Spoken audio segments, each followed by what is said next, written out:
Assalamualaikum warahmatullahi wabarakatuh. Alhamdulillah.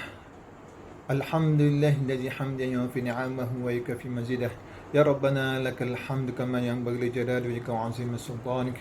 Allahumma shalli ala sayyidina Muhammadin wa ala alihi wa sahbihi wasallam. Alhamdulillah, syukur kepada Allah Subhanahu wa taala dengan izin dan inayahnya kita diberi puluhan oleh Allah Subhanahu wa taala dapat menjalani ibadah puasa walaupun dalam PKP, walaupun dalam keadaan ujian yang amat besar, yang diuji oleh Allah Subhanahu Wa Taala, yang sudah tentu ada hikmahnya untuk kita mendekatkan kita dengan Allah Subhanahu Wa Taala, mendekatkan diri kita dengan keluarga kita, dan juga memberi peluang kita supaya kita muhasabah diri terhadap apa yang kita lakukan, terhadap apa dosa-dosa yang kita telah lakukan. Jadi insya-Allah pada tazkirah kali ini yang bertajuk kelebihan bulan Ramadan dan pengajaran daripada peristiwa Badal Al-Kubra. Okay, maksud hadis Rasulullah sallallahu alaihi wasallam, sesungguhnya telah datang kepadamu bulan Ramadan, bulan yang penuh berkat. Allah telah memfardukan atas kamu berpuasa di dalamnya, dibuka di dalamnya segala pintu syurga, dikunci di dalamnya segala pintu neraka, dan dibelenggu di dalamnya segala syaitan. Di dalamnya ada satu malam yang lebih baik daripada 1000 bulan, malam Lailatul Qadar. Barang siapa tiada diberikan kebajikan malam itu, maka sesungguhnya tidak diberikan kebajikan kepadanya. Hadis riwayat Ahmad, An-Nasa'i, Al-Baihaqi, Abu Hurairah. Jadi terdapat banyak kelebihan, keistimewaan bulan Ramadan yang tidak terdapat pada bulan-bulan yang lain. Nak tahu? Jom kita tengok apakah 10 keistimewaan bulan yang utama. Yang pertama, bulan kemenangan bagi umat Islam. Kemenangan yang terbesar bagi umat Islam pada bulan Ramadan ialah dalam peperangan Al-Badal Al-Kubra. Di mana dalam peperangan Al-Badal Al-Kubra ini adalah merupakan peperangan yang ditadbir oleh Allah Subhanahu Wa Taala. Di mana kalau kita tengok kisah dalam sirah Nabi sallallahu alaihi wasallam dalam kitab Ar-Rahim Maktum,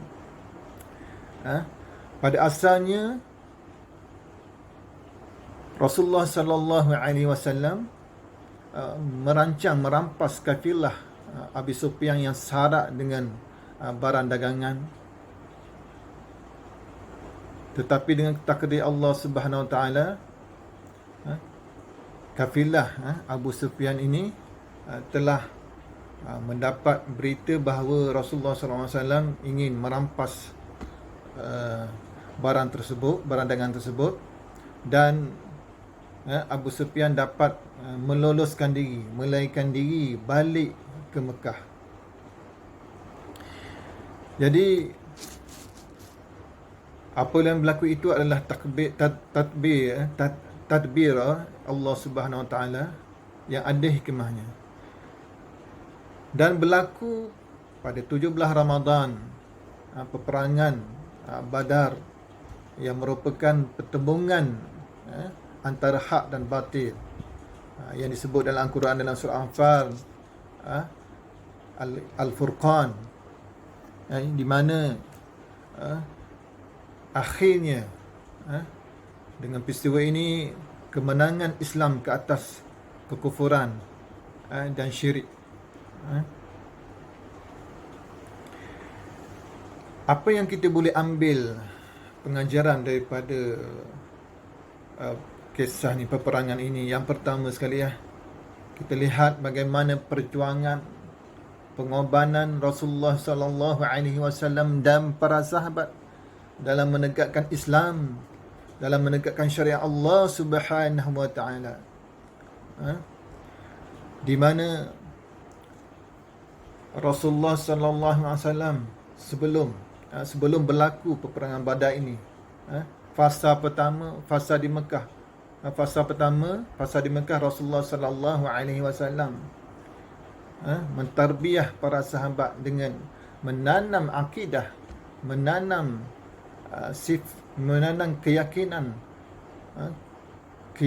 terhadap kekuasaan Allah Subhanahu wa taala, mengubah cara hidup mereka daripada jahiliah kepada beramal dengan Islam, dan mereka menjadi izzah, mereka menjadi izzah, mulia dengan Islam. Selepas Rasulullah SAW dan para sahabat berhijrah ke Madinah, dan Rasulullah SAW telah menegakkan negara Islam, dan peristiwa peperangan Badar adalah peperangan yang pertama di mana Rasulullah sallallahu alaihi wasallam, kata kita lihat dalam peperangan Rasulullah sallallahu alaihi wasallam bermunajat memohon doa kepada Allah Subhanahu wa taala, sehingga dalam riwayat sehingga terjatuhkan rida baginda sallallahu alaihi wasallam.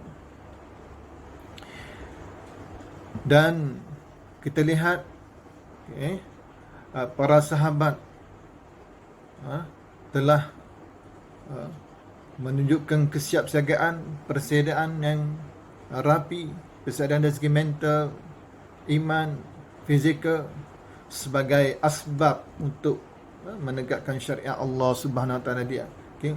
Sebagai asbab untuk menegakkan agama di atas muka bumi Allah Subhanahu wa taala. Jadi pengorbanan Rasulullah sallallahu alaihi wasallam dan para sahabat ini sepatutnya menjadi contoh bagi kita, bagi umat Islam, supaya membuat persediaan yang rapi untuk kita. Yang pertama sekali ialah melawan nafsu kita. Yang kedua ialah untuk tanggungjawab kita ialah menegakkan khalifah.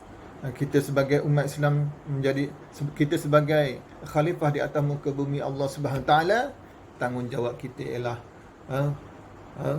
mengislahkan diri kita, sebagaimana kata-kata Al-Hudaybi, tukim Abdullah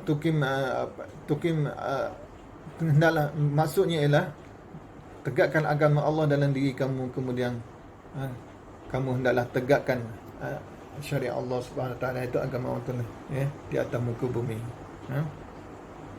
Aqim daulatan islamiyah fi anfusikum tuqim fi ardikum. Itu yang pertama. Yang kedua, diturunkan Al-Quran sebagai mukjizat dan pedoman untuk umat Islam dalam menjalani kehidupan, sebagaimana firman Allah Subhanahu wa taala, a'udzubillahi minasyaitonir rajim, syahrul ramadan allazi unzila fihi al-Quran hudan lin-nas wa bayyinatin minal huda wal furqan. Bulan Ramadan diturunkan kepadanya Al-Quran untuk memberi petunjuk kepada manusia, dan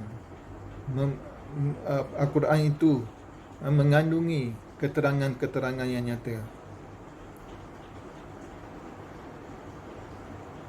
Dan juga Al-Quran itu adalah Al-Furqan, yang membezakan antara hak dan batil. Jadi Al-Quran ini diturunkan untuk memberi panduan kepada manusia, untuk memberi pedoman kepada manusia, menunjuk kepada jalan yang diridai oleh Allah Subhanahu wa taala dalam seluruh kehidupan manusia. Sama ada dalam ibadat, dalam sosial, dalam munakahat, dalam ekonomi, dalam memerintah negara.